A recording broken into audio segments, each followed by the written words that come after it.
Let's talk about how to keep your group out of the news for theft, because that is a really unfortunate situation, and you don't have to be put in the situation where your group has lost money because of some nefarious person who you put your trust in. So let me give you a few different tips to help safeguard your money so that you can avoid that situation.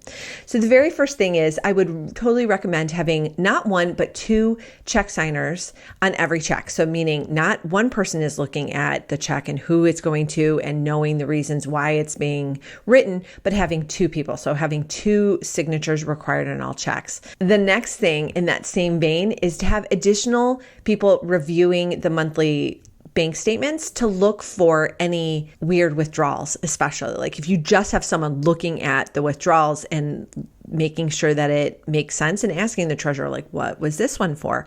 You can kind of true up the monthly bank statements with the monthly treasurer's reports and to make sure everything's kosher. So that's the next thing that you need to have are monthly treasurer reports. That is a big signal. If the treasurer is not being clear on what is happening with the bank account, that should be like a huge red flashing warning sign that something is wrong. Will Rogers, you need to get a handle on things stat. It's not always a problem. Sometimes they've just slipped off on their work.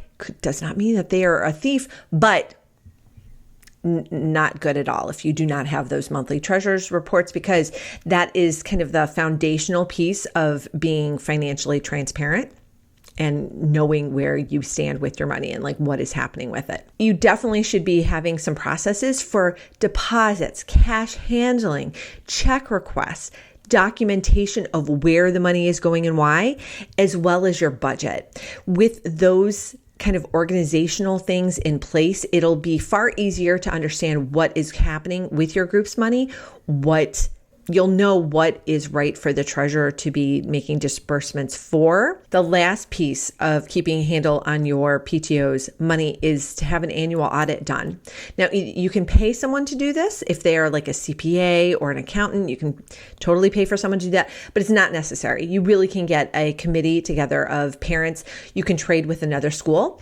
If, let's say, you're at the high school, maybe you trade with the middle school and review each other's books. Or you can get a group of parents from your own PTO to review everything. And it should not be anybody who is a check signer or who was definitely not the treasurer or the president. So you just want to get people who are unconnected, who don't have a conflict of interest, also don't have their spouses do it. Just keep it nice and clean so that there could be no implications of any impropriety. You just don't want any indications of people doing anything that they shouldn't because they have a conflict of interest or because they are related to somebody or whatever. Just keep it nice and clean. Keep the boundaries clear, and you should be good to go. So I want to recommend to you two different resources to help keep everything straight. The very first is the Treasurer's Finance Manager. This program is a fabulous way to keep track of every penny of your group's money. You can create a budget in mere minutes, and it really helps to automagically create those treasurer's reports on a monthly basis. And there's even an end of year statement. So preparing for the annual audit is an absolute breeze with this program because everything's taken care of for you. And a lot of the reports, they happen with just a few clicks. So it automatically imports the information in from where it needs it to create the reports for you so that there is no math on your part.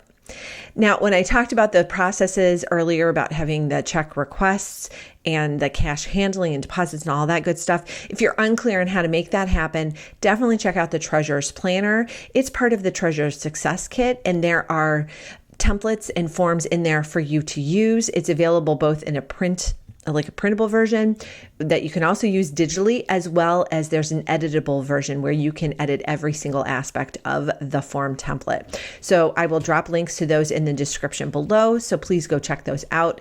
If you need some ready and done for you resources to make it so much easier to stay out of the news for something nefarious happening with your group.